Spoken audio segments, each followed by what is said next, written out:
Et salut les filles, j'espère que vous allez bien. Aujourd'hui on se retrouve pour une story time. Alors voilà, aujourd'hui je suis venue vous parler de mon placenta Previa quand j'étais enceinte de mon 4e enfant. Donc oui, j'ai 4 enfants. Faut savoir que mes 3 premières grossesses se sont passées sans encombre. J'ai eu des gros maux de grossesse, mais c'était pas, disons qu'il n'y avait pas de difficultés médicales. J'ai eu des grossesses compliquées parce que j'ai eu tous les maux de grossesse qu'on puisse avoir. Et j'avais des très gros bébés qui bougeaient énormément, donc ça pouvait être douloureux. Mais voilà, je veux dire, ça, je crois qu'on l'a à peu près toutes vécu.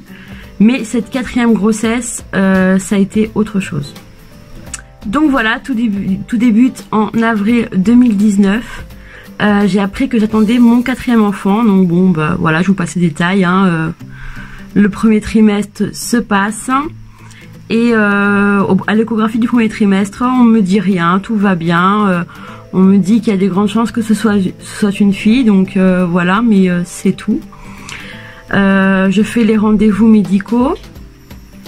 Tous les mois, moi j'étais suivie chez une sage-femme. Et donc à l'échographie du 2e trimestre, l'échographe me dit que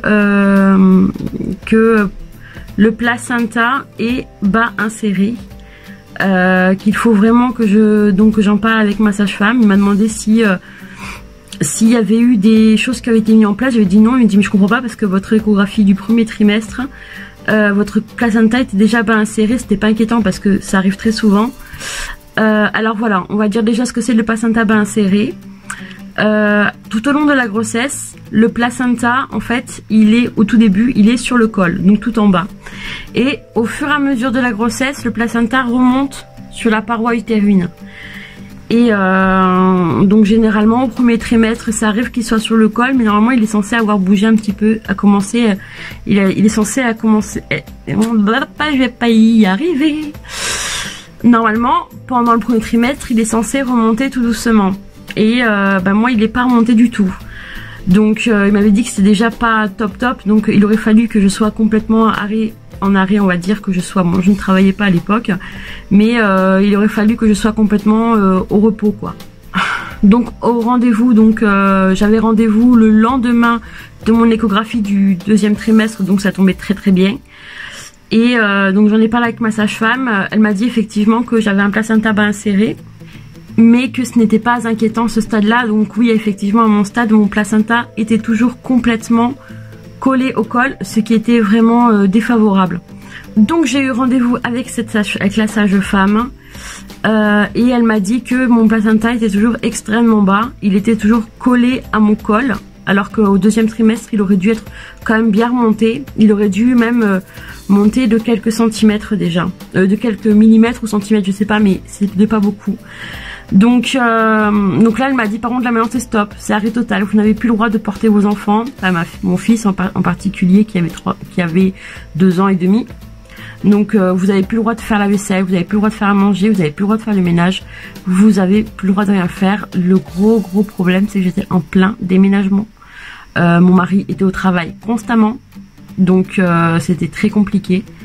Donc honnêtement je suivais les règles, mais je pouvais pas ne plus du tout. J'étais mère de 4 enfants quoi, enfin de 3 enfants pardon, j'étais mère de 3 enfants quoi. Donc on peut pas en étant maman de 3 enfants s'arrêter complètement du jour au lendemain et ne rien faire du tout, demander à mon mari d'arrêter de travailler, surtout que bon, il a son entreprise, donc il pouvait pas s'arrêter quoi.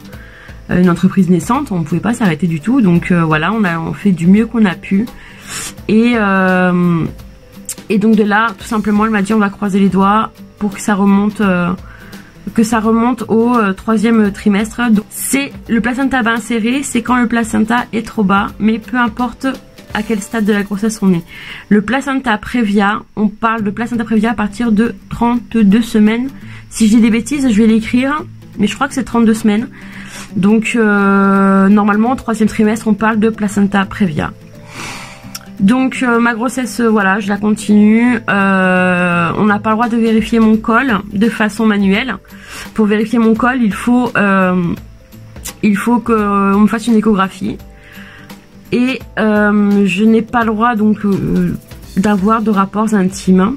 Je n'ai pas le droit non plus bien sûr de faire du vélo, d'aller en voiture. La voiture c'est vraiment le strict minimum vital, il faut vraiment que j'évite complètement. Et donc que j'évite de faire n'importe quoi qui soit physique, ne serait-ce que porter un pack de lait. Donc on est rendu au 3e trimestre. Ah oui, petit retour en arrière. Au moindre saignement, je dois me rendre en urgence à l'hôpital. Alors ne serait-ce qu'une seule petite goutte, je dois me rendre à l'hôpital en toute urgence. Donc, on passe, on est au 3e trimestre, l'échographie du 3e trimestre arrive. Mon placenta est un placenta bas inséré de type 4. Alors, je vais vous montrer tout de suite. Le placenta bas inséré de type 1. Donc, vous voyez comme il est placé. On appelle ça le placenta latéral. Donc, là, il est assez éloigné du col. C'est pas très grave. En fait, ça ne change pas grand chose sur la grossesse, si ce n'est qu'il faut faire attention au saignement. Ensuite, le 2e stade, donc on appelle ça un placenta marginal. C'est quand il est quand même vraiment près du col. Et là, faut vraiment quand même commencer à se reposer et arrêter d'en faire trop, quoi. C'est pas le moment d'aller faire la fête. Ensuite, il y a le 3e stade, donc c'est le placenta partiel. Celui-ci, voilà, là par contre il faut faire attention, le risque de césarienne est très gros et le risque d'hémorragie également. Et le stade 4, le voici, donc on l'appelle ça central ou total. Moi c'était mon cas, donc voilà, moi j'avais un placenta de stade 4 et donc moi on me disait tout le temps que mon placenta était recouvrant. Donc le placenta recouvre le col forcément quand on a des contractions et que le col commence à bouger, c'est là que le danger commence, le danger se présente. Donc quand le col commence à bouger, le placenta risque de se déchirer, se décoller. Donc il faut vraiment éviter toute contraction, il ne faut pas que le col bouge. Donc voilà, on me met des règles encore plus forcées. Là c'est repos total. Au moindre saignement, je serai hospitalisée. Donc très peu de temps après, la première hospitalisation survient. Je commence à perdre du sang. Du coup, je suis allée à l'hôpital. En plus, je sentais plus ma fille bouger. Bon, je pense que c'était un moment juste où je ne sentais pas bouger, mais comme je saignais, ben, ça m'inquiétait d'autant plus. Donc j'ai foncé à l'hôpital et avec mon mari bien sûr qui m'a emmené en voiture. Donc on me fait un monitoring, on examine, donc mon col n'a pas bougé et mon placenta est toujours au même endroit. Donc les saignements commencent à bien se calmer. Alors ils veulent m'hospitaliser, mais ils me disent aussi que si je reste bien tranquille chez moi, je pourrais éviter l'hospitalisation jusqu'à mon accouchement, parce que c'est ça la menace aussi, c'est de rester hospitalisé pendant des semaines voire des mois jusqu'à la naissance du bébé. Faut savoir aussi une chose, c'est que à cause de l'emplacement du placenta, comme forcément le col ne doit absolument pas bouger, à partir du moment où il commence à se dilater, c'est césarienne d'urgence. On ne peut pas accoucher avec un placenta prévia et on ne peut pas accoucher avec un placenta marginal, mais attention, il faut que le placenta soit à plus de 4 mm du col. Donc ça dépend du niveau ça dépend de l'emplacement du placenta. Plus loin du col, mieux c'est. Plus il est près, à partir de moins de 4 mm du col. Des fois, ça dépend des hôpitaux, c'est 2 mm. J'ai remarqué ça, mais ça dépend des gynécologues aussi. Donc, ça, voilà, ça, c'est à voir avec votre gynécologue, avec le gynécologue. Et du coup, voilà, je rentre. On était au mois d'août. Et un mois pile plus tard, rebelote. À nouveau je saigne, donc là on était à la maison avec les 3 enfants. Il était tard, il devait être 3-4 heures du matin. Alors bon, c'est des pompiers qui sont venus me chercher. De toute façon, comme bon, j'étais de plus en plus proche du terme, il faut savoir que j'étais à 32 semaines d'aménorrhée. Donc je me rapprochais un petit peu du terme. Et aussi également il faut savoir que quand on a un placenta prévia, les risques d'accouchement prématuré sont très élevés. Donc l'hôpital m'a dit que c'était mieux que ce soit les pompiers de toute façon qui viennent me chercher au cas où s'il se passait quelque chose, si d'un seul coup je faisais une hémorragie, une énorme hémorragie. Donc je vais à l'hôpital et on me fait du monitoring, on regarde mon col a légèrement bougé mais rien d'extraordinaire. Donc on m'hospitalise pendant une durée de... Je suis restée à peu près 3-4 jours à l'hôpital. Ils m'ont laissé sortir parce que finalement je n'avais aucune contraction, mon col ne bougeait pas. On a commencé à parler donc de césarienne programmée parce que selon le gynécologue qu'on a, selon le nombre de grossesses antérieures et d'accouchement bien sûr, selon si on a déjà eu des césariennes avant, selon si on a déjà eu des prématurés, ils prennent tout ça en compte un petit peu et ils regardent si à quel terme à peu près ils nous font la césarienne. Moi comme c'était un 4e enfant, bon, je n'avais jamais accouché prématurément, au contraire, tous mes enfants sont nés à terme, voire plus, voire dépassé, ouais, j'ai dépassé le terme sur une de mes filles. Donc on m'a programmé ma césarienne à 36 à 37 semaines, on n'avait pas la date exacte encore. Et on devait l'établir donc mon dernier rendez-vous chez la sage-femme, le rendez-vous du 9e mois. Mais 2 semaines après, à nouveau, donc là mon mari était parti pour des affaires sur un autre continent. Et donc moi je me trouvais chez mes parents avec mes enfants. Et là j'ai commencé à saigner à nouveau, mais de façon plus importante que les fois d'avant. Donc forcément, aller rebelote, retour à l'hôpital. On était le 22... bref. On était en octobre. Et on était fin octobre. Du coup, je saigne. Donc là, je saigne vraiment beaucoup quand même. Ça se calme par moment, mais dès que je me lève pour aller aux toilettes, bam, rebelote. Donc, le lendemain, j'étais toujours hospitalisée. Hein. Là, par contre, c'était sûr qu'il ne me faisait pas rentrer avant la naissance de ma fille. Hein. Donc, le lendemain ou le surlendemain, en pleine nuit, j'ai perdu les os. On était à presque 35 semaines, on était à 34 semaines plus 5 jours. Donc j'ai perdu les os et là bon c'était du non-stop entre la perte des os, les hémorragies et tout, c'était terriblement désagréable et c'était flippant. Et en plus à chaque fois donc les médecins, oui on vous fera la césarienne si vous présentez des symptômes d'accouchement imminent ou si votre enfant fait de la tachycardie ou si je faisais une très grosse hémorragie. Alors à chaque fois bon, au début, donc l'hémorragie était grosse, j'ai perdu les os, ce qui est quand même un signe d'accouchement relativement imminent, entre guillemets, parce que ça peut durer plusieurs jours, mais c'est quand même un signe d'accouchement, on reste pas des semaines, oui on peut, si je sais, n'est pas en fin de grossesse comme ça. Pas quand le risque de prématurité est déjà élevé, et c'est le cas pour un placenta prévia. Donc j'étais un petit peu agacée parce que j'avais peur pour ma fille de toute façon. Donc je tiens à préciser que le lendemain que j'ai perdu les os, mon mari est rentré. Hein.